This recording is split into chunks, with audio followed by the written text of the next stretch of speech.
लखनऊ के बख्शी तालाब में पूर्व सैनिक संयुक्त संगठन उत्तर प्रदेश की तरफ से आज कारगिल विजय दिवस का आयोजन किया गया। इस कार्यक्रम में प्रदेश अध्यक्ष समेत 7 जिला अध्यक्षों ने शिरकत की। इसके साथ ही तमाम पूर्व सैनिकों ने भी कार्यक्रम में शिरकत की। कार्यक्रम में शहीदों को गीत के माध्यम से याद किया गया और उनके परिवार को लेकर बातचीत की गई। बता दें कि इस कार्यक्रम में TB24 की टीम ने प्रदेश अध्यक्ष और प्रदेश उपाध्यक्ष से बातचीत की। आइए सुनते हैं। पंजाब सिंध गुजरात मराठा द्राविड़ उत्कल बंगा विंध्य हिमाचल यमुना गंगा उज्जल जलद तरंगा तब शुभ नामे जागे तब शुभ आशीष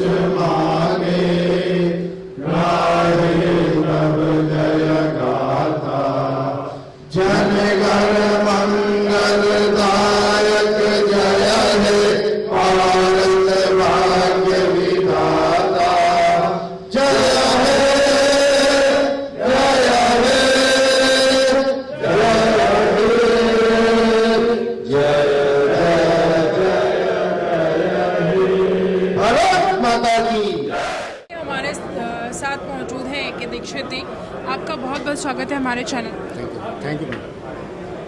आज इस कारगिल विजय दिवस समारोह में जो शहीद सैनिकों के लिए रखा गया है, आप यहाँ पर शामिल हुए तो आपको कैसा लगा? मुझे बहुत प्राउड फील होता है क्योंकि इस संगठन का संस्थापक प्रदेश अध्यक्ष होने के नाते ये हमारी जिम्मेदारी बनती है कि पूरे प्रदेश में जहाँ पर भी ऐसे सैनिक कार्यक्रम होते हैं वहाँ मेरा पहुँचना जरूरी होता है और सैनिकों की परेशानी उनके निदान के लिए हम लोग बातचीत करते रहते हैं। और इसके माध्यम से मैं आपके मीडिया के माध्यम से आप सभी को बहुत धन्यवाद देता हूँ, पूरे सैनिक शहीद परिवार को धन्यवाद देता हूँ। जिस संगठन में अभी आप काम कर रहे हैं उसका नाम क्या है? पूर्व सैनिक संयुक्त संगठन उत्तर प्रदेश।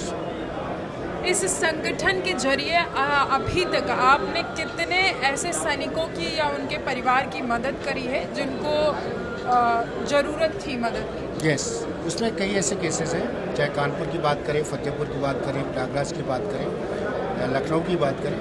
अभी आपको चूँकि मीडिया परिवार से इसलिए मैं आपको बताना चाहूँगा कि प्रयागराज में एक पूर्व सैनिक धर्मेंद्र की हत्या हुई थी। उसमें हमारी पूरी टीम ने माननीय प्रदेश अध्यक्ष उत्तर प्रदेश मध्य माननीय AB सिंह साहब ने हम लोग CM कार्यालय तक गए, उनसे मुलाकात नहीं हुई तो हमने डिप्टी CM से मुलाकात की, अपनी बात रखी। और ये बड़ी खुशी की बात मैं प्रदेश सरकार को भी धन्यवाद देना चाहता हूँ आपके माध्यम से, उन्होंने त्वरित एक्शन लेके सारे आरोपित को उनको जेल में भिजवाया और अभी भी हमारे पूर्व सैनिक की तरफ से उस पीड़ित परिवार को आर्थिक सहायता दी गई। इसके लिए मैं पूरे संगठन को धन्यवाद देता हूँ, एक एक पदाधिकारी को धन्यवाद देता हूँ। सर, जिस तरह से आप देखते चले आ रहे होंगे कि बहुत सारे ऐसे सैनिक हैं हमारे देश में जो रिटायर्ड होकर घर आ जाते हैं और मान लीजिए उनकी 15 साल की अगर वहाँ पे जॉब है, उसके बाद वो रिटायर होकर चले आते हैं तो कहीं उनको किसी छोटी मोटी नौकरी की ज़रूरत होती है या उनके परिवार को किसी और चीज़ की ज़रूरत होती है। जो दूर दराज के हैं, गाँव ग्रामीण क्षेत्र के हैं, उनको बड़ी परेशानियों का सामना करना पड़ता है, तो आपके संगठन की तरफ से क्या उनको कोई सहायता दी जाती है? मैम, मैं आपको बताना चाहता हूँ कि हमारा जो संगठन का है, केंद्रीय टीम के साथ एक मीटिंग होती है, वर्चुअल मीटिंग होती है, वो एवरी शनिवार को होती है, जिसमें इन्हीं वेलफेयर के मुद्दे डिस्कस होते हैं। हमारी पूरी टीम लगातार सैनिक कल्याण ऑफिसों में आती है, सैनिक कल्याण निगम से बात करती है और ज़रूरत पड़ने पे हम प्रदेश सरकार से भी हम बात करते हैं। और मैं आपकी जानकारी के लिए बता दूं कि हमारा जो सैनिक कल्याण निगम है वो कई पूर्व सैनिकों को रोज़गार देने की बात करता है और साथ ही साथ हमारे 25% ऐसे पूर्व सैनिक हो, चाहे आर्मी, नेवी, एयरफोर्स, जो उनके अंदर इतना टैलेंट है वो अपनी प्रिपरेशन करके अभी आपने देखा होगा लखनऊ में 3 PCS बने हैं, SDM बने हैं और उसके बाद DSP बने हैं, बहुत बैंक में है, रेलवेज में है और बिजली विभाग में भी है। और ये एक निरंतर प्रक्रिया है और जब किसी की ज़रूरत पड़ती है तो हम लोग इससे संपर्क में रहते हैं और कार्रवाई चलती है। जो शहीद देश की सुरक्षा करते हुए शहीद हो जाते हैं तो उनके लिए आपका संगठन जो है क्या करता है? हाँ, यस, बहुत अच्छा प्रस्ताव आपने किया है। मैं इसके माध्यम से आपको बताना चाहता हूँ कि हमारी पूरी केंद्र सरकार, राज्य सरकार और जो उनके लिए इंटाइटलमेंट्स है वो तो देती ही है, चाहे उनकी फाइनेंशियल सपोर्ट की बात हो, चाहे उनको लैंड की बात हो, चाहे उनके परिवार की जॉब की बात हो। और साथ ही साथ ये आपकी जानकारी के लिए मैं बताता हूँ कि पूर्व सैनिक सहयोग संगठन उस शहीद परिवार से 24 आवर्स टच में रहता है। होली दिवाली हम उनके घर में जाते हैं और उनको एहसास दिलाते हैं कि आप अकेले नहीं हैं, और उनकी कभी कोई समस्या होती है, चाहे स्मारक बनाने की बात हो या उनके कोई वेलफेयर की बात हो।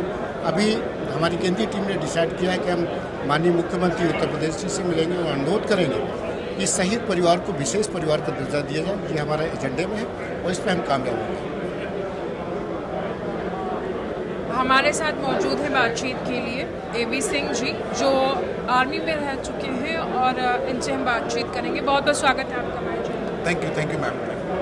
आप जिस संगठन में काम कर रहे हैं, और देखा जाए तो इस संगठन के जरिए आप उन सैनिकों को मदद पहुंचाने की कोशिश कर रहे हैं जिनको बहुत सी ऐसी चीज़ें हैं जो नहीं मिल पाती हैं, क्या कुछ कहना चाहिए? जी, ये पूर्व सैनिक संयुक्त संगठन उत्तर प्रदेश, इसका मुख्य उद्देश्य यही है कि सभी सैनिकों, पूर्व सैनिकों तथा उनके परिवारों के मान सम्मान और कल्याण के काम को आगे बढ़ाना। इसके लिए सबसे पहली प्रक्रिया हमको संगठन में जिम्मेदारी प्रदेश उपाध्यक्ष के रूप में मध्य यूपी की दी गई है, और साथ ही संगठन के विस्तार का भी जिम्मा मुझे दिया गया है, जिसके लिए पिछले 1 साल के अंदर हमने 6 नए जिलों में संगठन की टीमों को गठित किया है, और वो 6 जिले की जो नई टीमें गठित हुई हैं वो अब धीरे धीरे जो भी कार्य शहीद परिवारों के लिए या वीर नारियों के लिए करने हैं उनके लिए हम काम करते हैं। जैसे कि कई बार कुछ चीज़ें ऐसी आती हैं, किसी की पेंशन, जैसे जो पेंशनर की डेथ हो जाने के बाद वो पेंशन ट्रांसफ़र होने में कई बार परेशानियां होती हैं वीर नारियों के लिए, तो उन सब चीज़ों में हम सहयोग करते हैं। आपने देखा होगा कि बहुत सारे शहीद ऐसे होते हैं जो माँ बाप के इकलौते होते हैं, और मान के चलिए कि वो सेना में सेवा सिर्फ 2 साल 3 साल 4 साल करके और शहीद हो गए हैं। उसके बाद उनके माँ बाप जो बचते हैं, तो उनके लिए भी आपका संगठन कुछ करता है? देखिए, शहीद परिवारों के साथ शहीद, यही तो हमारे संगठन की विशेषता। हम यही चाहते हैं। हम अभी मुख्यमंत्री जी से मिलने के लिए भी हमारे संगठन की तरफ से एक समय मांगा गया है, और उसमें हमारा ये पहला मुद्दा है कि सभी शहीद परिवारों को विशेष परिवारों का दर्जा दिया जाए, क्योंकि ये विशेष परिवारों का दर्जा देने का मतलब ये है कि हम उस परिवार को एक उच्च कोटि का सम्मान देते हैं। इसमें हमें कोई बहुत बड़ी चीज़ें नहीं देनी है। देखिए, रुपया पैसा देने से चीज़ें जो टच एक मिलना चाहिए, इसीलिए हम चाहते हैं कि उन सभी शहीद परिवारों को जो है विशिष्ट परिवारों का दर्जा दिया जाए पूरे प्रदेश में। तो इसकी दिशा में हम काम कर रहे हैं। आपके संगठन की तरफ से अब तक कितने ऐसे परिवार हैं जिनकी आपने मदद करी? अभी हमने लखनऊ में, चूँकि लखनऊ टीम का गठन हुए सिर्फ 1 साल हुआ है, तो इसमें अभी तक हमारे यहाँ 3 वीर नारियाँ हैं जो हमारे इस बख्शी तालाब एरिया में रहती हैं। हम उनके हमेशा टच में रहते हैं। उनका सब हर तरह से किसी प्रकार की उनकी आवश्यकता होती है तो उसके लिए हम खड़े रहते हैं। और एक ऐसा केस था जो 2015 में वो सैनिक शहीद हो गया था, और उसकी पत्नी का आइडेंटिटी कार्ड वो अभी तक नहीं बन पाया था, जिसको अभी हमने 3 महीने पहले जिला सैनिक कल्याण अधिकारी के माध्यम से उसको बनवा करके उसको दिया था। तो इस तरह के काम हम करते रहे। क्या नाम है आपका? कैप्टन अरुण कुमार द्विवेदी, उपाध्यक्ष हूँ मैं पूर्वी। इस संगठन से आप जुड़े हुए हैं, उत्तर प्रदेश पूर्व सैनिक संयुक्त परिवार से, तो आपको क्या लगता है इसके जरिए जब आप लोगों की मदद करते हैं जो रिटायर्ड फौजी हैं या जो सैनिक शहीद हो चुके हैं उनके परिवार की, तो आपको कैसा लगता है? बहुत गर्व फील होती है, क्योंकि हम लोग सैन्य सेवा से आए हुए हैं मैम, तो उनके दर्द को अच्छी तरह से समझते हैं। और हमारे एक संगठन की विशेषता है मैम, आपको जानकारी जैसा अध्यक्ष जी ने बताया, मेरा जो संगठन है पूर्ण रूप से निःशुल्क है। इसमें किसी प्रकार का कोई आर्थिक संचय नहीं है।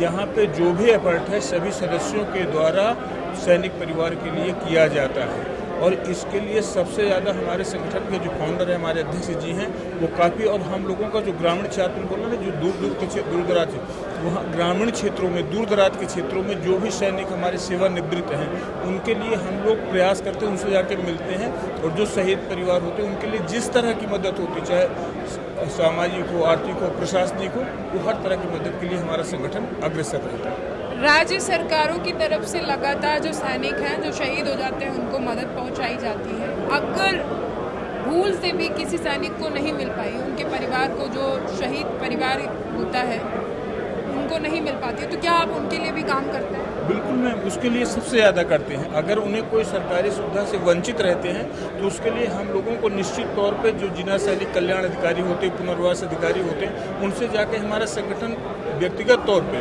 जो हमारे प्रतिनिधि मंडल हो जाके मिलता है और उस समस्या के निदान के लिए हमारा भरसक प्रयास रहता है। हमारी टीम, पूरे प्रदेश की टीम, अभी उप मुख्यमंत्री से, अभी हमारा प्रयास है चीफ मिनिस्टर से मिलने का कि इन समस्याओं का निदान हमारा अविलंब हो और उसके लिए हम ज़मीनी स्तर पर काम करते हैं। आगे का आपका लक्ष्य क्या है? हमारा लक्ष्य यही है कि हमारे जितने भी सेवानिवृत्त सैनिक हैं, शहीद सैनिक हैं, उनकी वीरांगनाएं हैं, उनकी जिस तरह से उनके बच्चों को किसी भी तरह से किसी स्तर पे मदद हो जाए। हम लोगों का तो ये भी प्रयास है कि जो भी शहीद परिवार है उनका, अगर हमारा कोई सैनिक परिवार, उनको हम गोद ले सके, एक परिवार को अगर हम ले लेते हैं तो उस परिवार के लिए मदद करने के लिए हमारे संगठन का बहुत बड़ा ही उद्देश्य होगा और इस पर हम लोग लगे हुए हैं और ज़मीनी स्तर पर कार्य करने की कोशिश में लगे हुए। आपने देखा यहाँ पर आज कारगिल दिवस समारोह का आयोजन किया गया और इस कार्यक्रम के जरिए जो शहीद सैनिक हैं और पूर्व सैनिक हैं जो उनको यहाँ पर सम्मानित किया जा रहा है, यानी कि जो